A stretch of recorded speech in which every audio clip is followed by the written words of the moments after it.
Okay, welcome to Your Health in Your Hands. I'm Dr. David Ajibade with the Brain and Body Foundation. And we are continuing our discussion on NAFDAC, but we're going to focus more on building a strong regulatory system. And if you were here with us last week, you saw what the passion that Prof spoke about, the importance of putting quality control in place for the sake of the average person, that's you, on the streets who isn't in tune with all the medical things going on. But we want to bring this over to you. So, Prof, thank you very much again, Ma. Thank you so much to be here. For making this time. Thank you. So we've talked about some of the challenges. We've talked about NAFDAC. We've talked about the importance of producing safe drugs and making sure that these safe drugs get to the people that it needs to be gotten to. There's a lot of logistics involved. There's a lot of technology that has to be put in place, and you are beginning to put that in place. Let's talk about some of the things that I've heard you talk about, and I am particularly passionate about. The creation of essential drugs, especially drugs that we Nigerians particularly need, making that possible within Nigeria. That's a very good approach or topic to discuss. But, when I came, I met NAFDAC as an agency that was bombarded by industrial strikes. There were problems with the staff and so on. And from day one, I put that as premium. You see, it doesn't matter what you want to do. If you have staff that are dissatisfied, maybe because of one thing or the other, there's a problem. Yes. So I believe in discipline. I want a disciplined workforce. But a disciplined workforce, you've got to listen to them. You've got to know what the problems are. So my first 4 months, part of what I did was to listen and see how we can make their demands, or come halfway or whatever. Okay. So we work with the council of NAFDAC, to improve their allowances. We first of all had the conditions of service, which they never had, in terms of completing the document, the scheme of service. So I paid a lot of attention to the staff because I wanted a motivated, disciplined workforce. That was part of what started working for the agency, because I see them as a whole. And that whole, if it's not a whole, it's not going to work. Did you have a vision at that time for what you wanted NAFDAC to be, or you were just trying to understand the system? I wanted NAFDAC to be an organization that touches the person on the street positively. Meaning, if they said this drug is good, the drug is good. And it is staff that will do that. Right. So that is the way I approached everything. And before I came, I never knew that there was drug abuse problem in Nigeria. So again, the first 4 or 5 months, I was talking about tramadol, codeine. I never knew that we had problems. Then I realized a month to my resumption that we were not at the ports. NAFDAC was not at the ports. What do you mean you were not at the ports? Everybody sees NAFDAC at the ports. No. We were supposed to be controlling importation, exportation. NAFDAC was removed from the ports in 2011. Wow. So I started, running all over the place. So who was inspecting the drugs? NAFDAC was not at the ports. And that was part of the reason why we have upsurge in drug abuse. Right. And thank God the Buhari administration, through National Security Advisor's Office, came along with me, And May 16, last year, we were returned back to the ports. Just 2018? 2018. So for 7 years, NAFDAC was not at the ports. Wow. So that's part of the reason why we are inundated. Wow. With fake medicines, fake unwholesome drugs. By the way, fake medicine, when people were talking about 70% fake medicine, that is not true. That is just the figment of some people's imagination. Are you saying it's more or less? It's less. It's less than that, okay. It's the figment of the imagination, because you can imagine 70%. That would be terrible. That would be scary. It's very. Very scary. Yes. But because NAFDAC has done a lot of studies, which is part of building a strong regulatory system, a lot of studies to see how much of our drugs are fake. And the last study that they did was that about 17%. And that is also partly because of our porous borders. We are bordered by 5 nations, and people just walk into, literally walk into without any control. Well, there's control, but not as much control. So that is part of what I have to face. But the narcotics, I never knew that we had that much problem. And for fake medicines, we have multi-pronged approach. Because take anti-malaria, we have this mobile authentication system. Right. You scratch, you call the number, and you text the number, and they will tell you that it is fake or it's not fake. Right. We had the TrueScan. Nigeria was the first regulatory agency in the world to use TrueScan. Okay. It's a Raman-based technology where it will show you the fingerprint once you, like a wand, on the tablet or whatever. We started using that, but that we're going to restart because the technology or the software became outdated and we have to buy new ones, Was that for malaria as well? For any drug, actually, but for the malaria, the mobile authentication system was specific for anti-malaria drugs. Okay. So that is part of, how to build a strong system to ensure that what the patient is supposed to get is what they are actually taking, and that is not going to affect their health negatively. Yes. That's a lot, because doing all that software, to me, it seems like an overhaul of so many different things that you're having to do. That is NAFDAC, and that is why IT is extremely important. We had a pharmacist come in here, and she's really into safety and drug resistance and all those things. So I was asking about how does fake drugs come into drug resistance. Did they also add to the problem of drug resistance? Yes. And of course it does. It does. For example, antimicrobial resistance. For antibiotics, if you misuse antibiotics, if you use antibiotics at a lesser, or it contains a lesser amount, it's going to lead to antimicrobial resistance. And then the medicine that is supposed to work will not work. Even our food chain. We add too much antibiotics to the feed. We eat the meat. Right. The antibiotics get into our system. Oh my goodness! So it's a multi-pronged problem. So you have to work with agriculture as well. Yes, we have. Of course, we have to do agrochemicals to ensure that the chemicals are well used. I think you have more than 24 hours a day for some reason. I don't know how you do it. Folks, we'll be right back after this break. Stay tuned.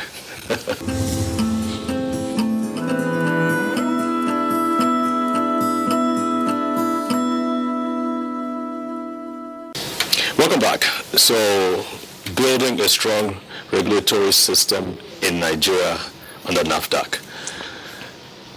Essential drugs. There's a need for us to make that in Nigeria. Yes. What are your thoughts about that? Essential drugs, my thoughts goes to local manufacturing. First of all, let's talk about essential drugs, antimalarials, antibiotics, anti-tuberculosis, antivirals. Okay. For AIDS. AIDS, exactly. Right. Okay. Yes. At the peak of the HIV/AIDS epidemic, I never knew that Nigeria had a lot of problems. But to talk about Africa, about 30 million Africans died before drugs became available. Died from HIV/AIDS. Wow. About 31 million Africans died from HIV/AIDS before the drugs became available. And my emphasis is on drug security. Any country that cannot manufacture most of their drugs, that country is in for a big shock. So my emphasis and a lot of my activities are now geared towards local manufacturing. Talk about HIV/AIDS drugs. We need to be producing our own HIV/AIDS drugs within the country. But it's not very expensive, though. It is expensive. However, there are some companies that are responding to that. Of course, there are companies that are making a lot of anti-malarials and antibiotics. Yes. But antiretroviral, some companies are responding to that because you need accessibility and you need affordability. Right. And if it is accessible, it means it's manufactured in Malta or it's manufactured wherever in Nigeria, it can easily get to the patient. And because no shipping or whatever cost, it will be affordable. So yeah, you would have to. I mean, I don't know all the details now, but you would have. If a company from outside the country or within the country wants to set up such a thing, you would have to make allowances, so to speak, and cooperate with them as much as possible. Exactly. That is extremely important, and waivers, things like that. Tax incentives. The local manufacturers in Nigeria faces tremendous challenges because they have to. I'm talking of drug now. They have to import everything except water. All the raw materials they have to. Wow. And that is costly. And then with the depreciation of Naira about 4 years ago, that didn't help at all. But they are still forging ahead. It is now encouraging them through better tax incentives to ensure that first we will have drug security, and once we have drug security, it means we are manufacturing. And when we are manufacturing, we are employing our children. Fantastic. Yes. And then with the way NAFDAC is going now, we are building NAFDAC according to international best practices. Then our own manufacturers that we approve, their products and so on, can trade with other countries. For example, we have the West African Medicine Regulatory Harmonization Group under WAHO, West African Health Organization. Some of our products that are being manufactured here now will be reviewed by the group, by the West African Medicine Regulation Harmonization, so that our products in Nigeria can be sold in West Africa. Then I'm part of the African Medicine Regulatory Harmonization Group. I'm actually the steering committee chair. Oh, wow. That is based in NEPAD. The goal is for us as Africans to be able to trade with each other, but we have to trade in quality products. Are there other people like you who share the same vision? Oh yeah. Okay. Oh yeah, from different countries. Yes. Okay. Yes. Okay. So it is a unified African thing that to make sure that Africans get quality medicines. So we have that, going in terms of collaboration and harmonization, and then of course we have the reliance. I mentioned reliance. You cannot work in silo. Yes. As a regulatory agency. Right. Because your drug may get to Malaysia, or Malaysia drug may come to you, and if there's weakness in the regulatory system, there's going to be a problem. Right. So we have to collaborate, and the rates, WHO now rates regulatory agencies 1 to 4. With a lot of indicators, a lot of evidences that you have to produce as the head of regulatory agency. I hope we are passing. We are passing. We started low, but we are inching up and inching up. The importance of that is that without a regulatory agency having a level 3 or 4, which is 4 is the highest, that country cannot manufacture vaccines. So if NAFDAC is not 3 or 4, Nigeria cannot manufacture vaccines. So whatever we are doing to strengthen our regulatory system is to make sure that Nigeria can manufacture and Nigeria can trade, and that the health of our people can be protected. And that will save a lot of money. A lot of money. Employment will help with our unemployment situation. That's right. And of course, save a lot of lives. That's right. So, oh my goodness, I'm excited for the years to come. How many years do you still have with us? Hope you're not going back to the About after 3 this. 3+ years. 3+ years. And then we can talk about another. We'll see. Oh, wow. Yes. We would so much love to keep on working with you in this regard, because, I mean, just this short time now, we can see how this helps the man on the street. It does. Helps the man on the streets to know what to do. I mean, Yes. there's nothing like knowledge. There's nothing like knowledge. And with NAFDAC and your help that we're doing now, the different directorate functions within NAFDAC will come and explain several things. You know, food, drug, for example, using carbide. Yeah. Using carbide to ripen fruit, which our people are doing, destroys the skin, the kidney. The kidney. Yes. So we are educating the fruit marketers now not to use carbide to ripen fruit.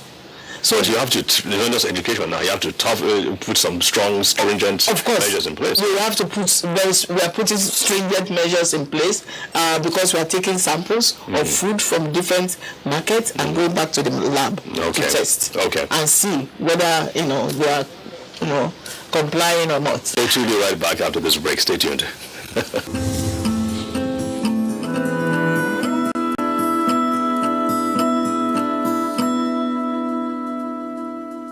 Welcome back. All right, so let's talk more about some of the common foods that we eat that are in the market that we're basically clueless about the health benefits or otherwise. We mentioned carbides. Yeah, the fruit. It's like a liquid that they put in. Actually, fruits, it's a powder that is put in water, but once it gets into water, it becomes very dangerous because now it can easily penetrate the fruit that you are soaking into the water. Unfortunately, the chemical that is there causes kidney damage. But generally, we don't know that we shouldn't toy around with chemicals. Yeah.